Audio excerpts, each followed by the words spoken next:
저한테 그런 거 물어보시는 분들이 많이 나오더라고요. 꼬마 빌딩, 상가. 예전에 보통 은퇴할 때 꼬마 빌딩 많이 퇴직금으로 그 준비하는 게 좋다 이런 얘기가 많았었죠. 네, 오피스텔 뭐 많이 했고. 근데 오피스텔부터 말씀을 드리면, 오피스텔은 처음에 분양받아가지고 한 5년, 10년만 줬고, 그다음부터 돈이 더 들어가요. 가격도 안 오르던데요? 네, 원래 가격 안 오르는 거니까 대지 지분으로 올라가는 거잖아요. 근데 대지 지분이 없는 데니까 가격이 안 올라가고 계속 월세를 받는 데거든요. 근데 좀 지나면 에어컨 고장 나서 바꿔줘야 되고, 무슨 뭐 히터 고장 나서 바꿔줘야 되고, 도배장판서를 해줘야 되고, 그 냉장고 망가지고, 그걸 고쳐줘야 되는 비용이 본격적으로 들어가는 게 한 5년에서 10년 사이면 들어가기 시작하거든요. 그럼 수익이 잘 안 나와요. 그래서 오피스텔 들어가시는 분들이 굉장히 조심하셔야 되는 거는, 처음에 분양받았을 때 수익률이 계속 날 거라는 착각을 하면 안 돼요. 그 몇 년 지나고 난 다음부터 계속 고쳐줘야 되는 수요가 들어간다는 부분에 대해서는 항상 염두에 두고 수익률을 계산하고 투자를 하셔야 돼요. 그게 굉장히 그 오피스텔 쪽이 어려운 부분이 그런 거고요. 원룸 오피스텔 쪽이 이제 좀 시들해졌잖아요. 그렇죠. 네. 그래서 사람들이 요즘 꼬마 빌딩을 많이 찾으시더라고요. 그래서 꼬마 빌딩 어떠냐고 물어보는 분들이 굉장히 많아요. 또 상가 어떠냐고 물어보는 분들 많고. 근데 요새 뭐 이거 다 자영업자들 다 무너지고 있는 상황인데. 꼬마 빌딩이나 상가 투자가 굉장히 어려워요. 예. 사람들이 쉽게 생각하거든요. 꼬마 빌딩 하면 그래 1층이니까 한 달에 월세 200 나오고, 2층에는 원룸 쭉 좀 한 달에 월세 150 나오고, 3층엔 내가 살면 요만큼 집어넣으면 이거 사놓으면 내가 살면서 요 정도 가지고 나 먹고 살겠네 이렇게 생각을 하시는데, 세상이 이번에 팬데믹 때문에 바뀐 거를 잘 보셔야 돼요. 1층 상가가 다 무너졌어요. 네. 머리 깎으러 가는데 아니면 안 가잖아요, 요즘. 그렇죠. 짜장면 집도 배달해서 먹지 누가 가요? 그렇죠. 그러니까 1층 상가가 만들어질 수 있는 거는 사람이 직접 가서 그 자리를 쓸 수밖에 없는 거. 미용실, 아니면 커피숍. 커피도 주문해서 먹긴 하더만 그래도 사람 만나러 가니까. 그런 거 아니면 1층 상가가 앞으로는 장사가 안 될 가능성이 굉장히 높아요. 그래서 자리를 잘 보셔야 돼. 그런 사람들이 모일 수 있는 데 거는 괜찮아요. 그러지 않으면 피하셔야 돼요. 그런 데는 정말 1급지 아주 극소수죠? 뭐 꼭 그렇지는 않아요. 그거는 동네 달라요. 동네 다른데, 상가도 그렇고요. 이런 상가가 붙어 있는 꼬마 빌딩도 그렇고, 전부 다 고를 때요. 잘 보고 고르셔야 돼요. 우리 보통 일반적으로 모르는 사람이 생각하면 8차선 대로변에 있는 1층 상가. 네. 좋을 것 같잖아요. 그거 대부분 다 망합니다. 그렇죠. 대부분 망해요. 그런데 뭐만 들어가냐면, 그 자동차 판매점, 대리점, 이런 거 들어가고, 뭐 이런 거나 들어갔지, 사람들이 모이지를 않아요. 걸어가야 되는데. 유동인구가 있어야 되는데, 대로변에 사람들은 지나가는 사람이지, 거기에 머무르는 유동인구는 대로변으로 안 다녀요. 그렇죠. 대로변 바로 뒤쪽에 있는 조그만 중소형 도로변으로 모이거든. 그래서 그런 것들을, 굉장히 조심해서 보고, 들어가서 장소를 골라야 된다. 입지를 아주 잘 봐야 돼요. 이거는 쉽게 덤비시면 안 돼. 그렇죠. 두 번째는 아파트하고 이 수익형 꼬마 빌딩 상가나 뭐 이런 상가들하고는 접근 방법이 달라야 돼요. 아파트는 경매 들어가는 거 찬성 안 합니다. 경매 들어가느니 그냥 최저 급매물 나온 걸 사는 게 나아요. 보통 일반적으로 그 경매로 들어가는 게 좀 싸게 산다 이렇게 알잖아요. 조금 더 싸요. 경매가. 근데 급매물보다 한 5% 더 싸게 살 수 있을 거예요. 그럼 아파트는 큰 돈이죠, 사실은. 그렇죠. 경매는 잘못 들어갔다 물리면 망합니다. 권리관계 분석해야죠. 뭐 해야죠. 또 그 안에 있는 사람 내보내야죠. 그렇죠. 내보내도 또 돈 들어갑니다. 저는 어떤 경우까지 봤냐면, 이 사람이 얼마나 억울한지, 나가야 되는 사람이 얼마나 억울한지 하수구에다가 조강 시멘트라고 있어요. 굉장히 빨리 굳는 시멘트예요. 그냥 집어넣으면 30분 내에 딱딱하게 콘크리트로 굳어. 하수구에다 그거 퍼놓고 나간 사람도 봤어요. 그 공사하려면 엄청. 그것도 되면 다 덜어내야 돼요. 그렇기 때문에 저는 아파트는 경매를 추천을 안 해요. 아파트는 그냥 급매물 나온 거를 사시는 게 좋아요. 훨씬 좋습니다. 경매 안 하는 게 좋고, 대신에 수익형으로 나오는 꼬마 빌딩이라든지 상가 건물이라든지 이런 거는 경매를 하시는 걸 추천을 해요. 왜냐하면 수익형 매물들은, 수익형 부동산은요, 매물이 안 나와요. 원래 수익형은 은행 대출을 많이 못 껴요. 문제가 별로 없어요. 그래서 그러다 다달이 월세가 나와. 그러니까 집주인이 망할 일도 없어. 그러니까 이건 좋은 물건은 경기가 좋든 나쁘든 물건이 나오질 않아요. 이게 물건 나오는 경우는 딱 두 가지입니다. 하나는 워낙 이게 사람이 안 모이는 나쁜 물건이라서 일반적으로 나오는 매물은 장사 안 되는 곳. 네. 그러니까 그거 살 필요가 없는 거예요. 그렇죠. 그죠? 그럼 좋은 물건은 안 나와요. 그런 거거든요. 그러면 어떤 경우에 이걸 살 수 있느냐? 하나는 뭐냐면, 자, 이제, 예를 들면 제가 빌딩이 하나 있어. 이거 물려줘야 돼. 빌딩으로 물려주면 세금이 얼마나 많이 나오죠? 그렇죠. 못 피하죠. 그러니까 이걸 현금화 시키는 거예요. 현금화를 시켜야 상속세를 피해갈 방법이 많거든. 그럴 때 매물이 나옵니다. 그게 하나고, 두 번째는 일반적으로 자식이 사업하다 망했을 때. 그 뒤치다거리 해주는 담보물건 들어갔다가. 보증서 주고. 네, 보증서 주고 담보물건 들어갔는데 그걸 갚지를 못하니까 이게 경매로 나오는 경우가 있어요. 그런 경우에만 이게 일반적으로 경매가 나와요. 그래서 그런 물건들은 경매로 들어가면 좋은 물건 잡을 수 있는 기회가 꽤 많이 있다. 상가 건물도 그렇고 뭐 꼬마 빌딩 같은 것도 그렇고. 근데 일반적으로 그냥 매물로 나오는 거는 무지하게 비싸든지 아니면 안 나오든지. 근데 이번 코로나 때문에 사실 미국에서도 그 상업용 부동산들에 대한 엄청난 폭락이 있었잖아요. 있었죠. 그 한국도 이제 그렇게 되지 않을까 그런 이야기들이 있고요. 가능성이 굉장히 커요. 예. 이것이 결국 주택용까지 전염되지 않을까 이렇게 생각하시는 분도 있는데 또 어떤 분은 상업용과 주택은 완전히 좀 다르다 이렇게 좀 별개로 보시는 분도 있고 두 개는 저는 두 개는 종자가 다르다고 보는 사람이에요. 움직이는 돈도 다르고 네. 상업용 부동산으로 가는 돈과 주거용 부동산으로 가는 돈 자체가 달라요. 또 이 종자가 다르고 저는 좀 별개다라고 보는데 일단 어쨌든 돈줄이 빠지면 둘 다 영향을 같이 받죠. 돈 들어오면 같이 영향을 받고 그 영향을 같이 받지만 이쪽에 문제가 생겼는데 이쪽으로 전이 된다 이런 쪽은 좀 아니고 네. 경제 전체가 안 좋아서 전이가 될 수는 같이 영향을 받을 수는 있죠. 저는 그냥 그런 데로 봅니다. 그 전에 이 상권 그 전문가하고 네. 방송을 한 적이 있었는데 그때 그런 얘기를 하시더라고요. 일단 신도시에 새로 분양하는 상가는 절대 사면 안 된다. 그거 들어갔다가 그 물리는 경우가 엄청 많다고 그러더라고요. 망하는 사람 대부분 다 망해요. 이거 이렇게 생각하셔야 돼요. 신도시에 새로 분양하는 상가는요. 일단 땅은 원소유주가 먹을 만큼 다 먹어요. 그렇죠. 내 땅값보다 2배 주고 땅을 수용을 합니다. 일반적으로. 그래서 돈 다 먹었어요. 그 다음에 토지주택공사가 자기 이익을 또 남겨 먹어요. 그죠? 그럼 또 이익 남겨 먹습니다. 그 다음에 건설회사가 또 돈을 벌어 먹어요. 그러고 난 다음에 내가 받는 거예요.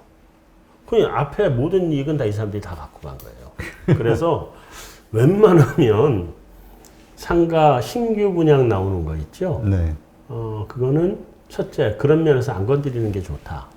그걸 건드리려면 정말 잘 봐야 돼요. 두 번째는 또 하나는 뭐냐면, 이런 경우가 망하는 거예요. 새롭게 신도시를 만들었잖아요. 네네. 만들어 놨는데, 상가가 쫙 이렇게 다 있는데, 결국 상가는 뭐예요? 사람이 모여야 되는 거거든요. 그렇죠. 그래서 항상 사람을 봐야 돼요. 제가 버블은 가게에서 온다고 말씀드리잖아요. 똑같은 거예요. 항상 사람을 봐야 돼요. 사람이 어디에 소비하러 모이느냐. 근데 새롭게 상가타운을 만들어 놓으면 이 사람들이 어느 쪽으로 몰려갈지를 몰라. 그렇죠. 어디가 중심이 되고 어디가 외곽이 될지를 알 수가 없는 거예요. 근데 외곽이 되는 데는 망하는 거야. 그래서 이렇게 상가 이렇게 만들면 여기에 중심이니까 여기 다 모이겠지 했는데 이 외곽이잖아요. 여긴 망할 거라고 생각했단 말이에요. 근데 이상하게 또 일로 모이는 경우들도 있어. 갑자기 이쪽에 무슨 카페촌이 형성이 되기 시작하고 뭐하고 이러면 여기로 또 몰려요. 네. 그래서 그거를 어디가 터질지 아무도 몰라요. 물론 웬만큼은 보면 알지만 알기가 쉽질 않아요. 같은 상가 건물 안에서도 어느 쪽은 손님이 많은데 어느 쪽은 비었어. 같은 상가 건물 안에서도. 그러니까 그거는 굉장히 잘 보고 굉장히 힘들어요. 그거 보기가. 아주 힘든 거라서 그 부분은 신규 분양받는 거라든가 뭐 이런 것들은 그 정말 내공이 많이 쌓인 진짜 전문가의 영역이라고 그러더라고요. 예, 불인이들은 덤비면 안 돼요. 그건 정말 고수급에 올라가시는 분들만 봐야 되고요. 하여튼 지금 시점에서 그럼 이제 정리를 좀 해보면 지금은 집을 소유한 사람 입장에서는 뭐 그냥 계속 가져가는 거가 네. 맞는 거고요. 네. 뭐 폭락하든 폭등하든 그러니까 실거주자는 그냥 갖고 가는 그냥 거예요. 가져가는 거고. 갖고 가되 부채 구조를 좀 바꿔라. 빚을 좀 갚아 나가라. 네, 그렇죠. 그리고 2금융권, 3금융권을 좀 줄여라. 왜냐하면 폭락해서 경기 안 좋아지면 이 앞으로 참 금리를 올리기 시작하면 2금융권, 3금융권 금리가 빨리 뛰거든요. 그렇죠. 그러면 거기가 한계를 해서 거기가 먼저 터져 나가요. 그러니까 그거를 안 당해야 되는 이제 앞으로 금리 상승 구간 들어간 거잖아요. 그렇죠. 그러니까 그 부분을 좀 정리를 해서 부채 구조를 바꿔라. 안전한 부채 구조로. 네. 실소유는 그렇다. 일단 뭐 몇 년 후, 뭐 그것이 2, 3년 안에 금리 인상 된다라고 딱 전제하고 네. 거기에 맞게 지금 뭔가 대책을 세워야 대책을 된다. 세우는 게 좋죠. 그럼 새로 집을 살려고 하는 사람들 입장에서는 네. 참아야 된다. 아주 급하지 않으면 좀 참으셨습니다. 실거주자라면 뭐 지금 바로 들어가도 괜찮다. 뭐 이런 얘기도 있던데요. 그거는 실거주자들에 대해서는 다 그렇게 생각해요. 왜냐하면 소비로부터 얻는 만족감과 행복이라는 게 집값하고 관계가 없잖아요. 내가 일단 편하게 살면 되니까. 그렇죠. 그러니까 예를 들면 사람이 뭐 차를 사는데 어떤 사람은 2천만 원짜리 차 사고 어떤 사람은 2억 원짜리를 사잖아요. 비싼 거 못 사서 이거 사 똑같은데. 그렇지만 만족하잖아요. 그럼 비싸게 사도 관계는 없어요. 다만 부동산이라고 하는 건 실거주와 투자가 같이 묶여 있는 거니까 내가 아무리 내가 만족하게 행복하게 살아도 10억 주고 샀는데 이게 6억으로 빠지면 얼마나 가슴 아파요. 그렇죠. 그렇기 때문에 실거주로 사실 분들도 지금 아주 급한 분은 사시고 아니면 돈이 겁나게 많은 분은 사시고 그렇지 않으면 가급적이면 조금 기다리면서 시장 상황을 바뀌는 걸 보고 결정하시는 게 조금 더 낫지 않냐. 왜냐면 살면서 행복하고 돈도 벌면 더 좋잖아요. 우리는 그냥 쉽게 말은 그냥 집이 좀 많이 하락해도 어차피 뭐 10년 후 기점으로 보면 오를 거니까 네. 그냥 그 신경 쓰지 말고 그냥 살아라 이렇게 되는데 아마 당사자 입장에서는 빚은 계속 이자하고 갚아나가는데 집값은 막 10%, 20%, 30% 떨어지면 이걸 못 견딘다. 더 떨어질까봐. 속쓰리죠. 더 떨어지고 안 떨어지고 관계없는데 뭐 10억 같은 게 6억, 7억으로 떨어져 보세요. 얼마나 속쓰려요. 좀 기다렸으면 7억이면 샀는데 좀 어제 사가지고 10억 사면 둘이 부부싸움 납니다. 이혼하는 사람들 많아요. 그것 때문에. 지금 괜히 팔았다가 이혼하는 사람도 생기고 샀다가 이혼하는 사람도 생겨요. 굉장히 많이 생겨요. 집 때문에. 그래서 저는 둘이 그런 뭐 집을 사는 거는 보통 부부들이 사야 되잖아요. 혼자는 그렇죠. 아니잖아요. 그러면 둘이 정말 서로 동의를 해서 야, 우리 정말 예쁜 집을 하나 사가지고 이쁘게 꾸미고 뭐하고 해서 행복하게 알콩달콩 살아보자. 근데 당장 집이 필요하다 하면 말릴 수는 없어요. 그건 하세요. 근데 그렇지 않으면 같이 어차피 미래는 올라갈 거다 하는 건 사람 다 위안시키기 위한 한 말이고요. 6억에 사서 20억 가는 게 좋지 10억에 사서 20억 가는 게 좋진 않잖아요. 6억에서 20억 가면 수익률이 얼만데. 그러니까 결국 어쨌건 부부가 그 당사자들에게 가족 간의 의논을 한 다음에 결정을 해야겠네요. 그럼요. 근데 이런 얘기들이 많아요. 그런 위안으로 네. 10년 뭐 그렇게 해서 6년 전서부터 집 못 사고 계속 다음 기다리다가 보니까 여기까지 왔다. 그게 문제예요. 더 기다릴 수 이제 그러니까 또 어떻게 그걸 믿냐. 예. 또 이게 더 올라가는 거 얘기들 아니냐. 하시는데 예. 제가 지난번에 언제 나왔을 때 저는 객관주의자라고 한번 말씀을 여기 말씀 안 드렸구나. 제가 책을 내고 나니까 사람들이 다 저보고 비관주의자라고 뭐라 그래요. 그리고 니들 말들 다 망했다 이렇게 얘기를 하는데 제가 말할 때마다 맞았어요. 2010년 부동산 법 꺼진다 말씀드렸고 2014년까지 힘들었고요. 2016년에 책 나왔을 때도 사실은 17년 지방은 완전히 꺼졌고 그리고 16, 17 다음에 서울 수도권도 조짐은 안 좋았었어요. 정권이 규제책을 내놓으면서 다시 돌아 올라서 버린 거지. 그러니까 요번에도 마찬가지일 겁니다. 저는 비관론자 아니에요. 저는 비관론자도 아니고 저는 오히려 제 주변에 아는 사람들이 조병학 부대표 같은 사람은 저를 보고 근거 없는 낙관주의라 그래요. 그냥 하도 낙관주의니까 일 잘 저지르고 다니고. 그런데 저는 낙관주의도 아니고 비관주의도 아니고 저는 객관주의입니다. 정확하게. 그래서 나쁠 때는 사야 될 때는 사라고 얘기를 해요. 팔아야 될 때니까 팔라고 얘기하는 거거든요. 제가 2008년 9년 때도 그렇고 2013, 14년에도 집 사라고 주변 사람들 무지하게 얘기했어요. 제 말 듣고 산 사람은 100명 중에 한 5명 정도 돼요. 이 사람들은 다 대박 났어요. 네. 상계주공 7단지 제 아는 팀들 들어가가지고 아주 싹쓸이를 했어요, 진짜로. 그때 전세가 3천만 원, 저기 갭이 3천만 원일 때예요. 싹쓸이를 했어요. 우리 밑에 직원이 저 원래 상계동 살기도 했는데 밑에 여직원이 자기 글로 간다는 거예요. 전세를 간대요. 그래서 네. 집값하고 3천밖에 차이 안 난대요. 그래서 야, 그거 사라. 거기 자리 좋다. 값이 싸긴 하지만 좋으니까 사라. 그랬더니 저희 아버지가 빚 내는 거 싫어한다고 전세를 간다는 거예요. 그런데 폭등했잖아요. 그러니까 저는 사라 그럴 땐 사라 그러고 팔라 그럴 땐 팔라 그러는 사람이고요. 지금은 살 때가 아닌 것 같아서 사지 마시라고 말씀을 드리는 것 뿐이에요. 다음에 살 때가 되면 다시 불러주세요. 그 몇 년 후가 될까요? 모르죠. 제가 연락을 드릴게. 알겠습니다. 연락을 드릴게. 네. 하여튼 지금 말씀해주신 이러저러한 그 데이터들을 바탕으로 한 이제 그 여러 가지 의견들을 주셨는데, 네. 하여튼 그 투자는 항상 본인들의 영역이니까 그렇죠. 잘 참고하시고, 예, 현명한 투자하시는데 그 뭔가 이 좋은 그 어떤 방향타가 되셨으면 좋겠네요. 하여튼 참 이게 미래 예측은 참 이 신의 영역이라는 게 맞는 말인 것 같아서 네네.